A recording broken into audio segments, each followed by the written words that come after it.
নমস্কার বন্ধুরা, উপাসনা ম্যাথ গাইডের পক্ষ থেকে আপনাদের স্বাগত জানাই। আজকে দুই অঙ্কের সংখ্যার বর্গ নির্ণয় সম্পর্কে দেখাবো, অর্থাৎ 10 থেকে একেবারে 99 পর্যন্ত সংখ্যার বর্গ নির্ণয়। তার জন্য আমাদের 10 থেকে 1 থেকে 9 পর্যন্ত সংখ্যার বর্গ জানতে হবে। আমি এর আগের ভিডিওতে আলোচনা করেছিলাম 1 থেকে 25 পর্যন্ত বর্গ নির্ণয়। ধরুন আমরা কোনো একটা সংখ্যা দুই অঙ্কের নিলাম 25, আমরা এর বর্গ নির্ণয় করব। আমরা কি করব, ডান দিকের যে অঙ্ক, একক স্থানীয় অঙ্ক 5 রয়েছে, সেই 5কে বর্গ করব, অর্থাৎ 5 গুণিতক 5, এবং 2 এবং 5 এই দুই অঙ্ক একক 5 এবং দশক 2, তার সঙ্গে আমরা 2 গুণ করব একক এবং দশক সংখ্যার সঙ্গে যুক্ত বাম দিকের দশক স্থানীয় অঙ্ক 2, তার আমরা বর্গ করব, অর্থাৎ 2 গুণিতক 2।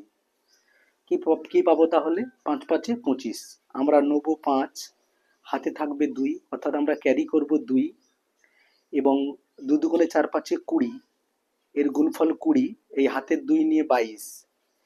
একইভাবে আমরা 2 নেব, ক্যারি করব, হাতে রাখবো 2, এবং 2 দুগুণে 4, এবং ওই হাতের 2 4 যুক্ত 2 অর্থাৎ 6। তাহলে আমরা পেলাম 625, আমরা পেলাম 625। একইভাবে আমরা যদি একটু বড় সংখ্যার গুণ করি, ধরুন 87 এর বর্গ, একইভাবে আমরা 7 গুণিতক 7 ডান দিকের একক স্থানীয় অঙ্কের বর্গ করব, যুক্ত 2 গুণ করব এই একক এবং দশক স্থানীয় সংখ্যার সঙ্গে, অঙ্কের সঙ্গে, যুক্ত এককের বর্গ, অর্থাৎ 8 গুণিতক 8, 8 স্কোয়ার।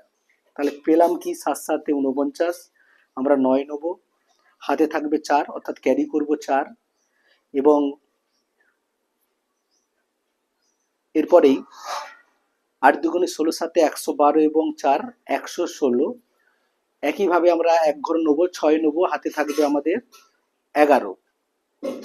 এরপর 8 আসছে 64, 64 সাথে 11 যোগ করলে আমরা পাবো 75, অর্থাৎ আমরা পেলাম 7569। আমরা এটা গুণ করেও মিলিয়ে নিতে পারি, যাচাই করে নিতে পারি। 7 7 49, হাতে রইল 4, 7 8 56, 4 60, 8 7 56, 6 হাতে 5, 8 8 64, 5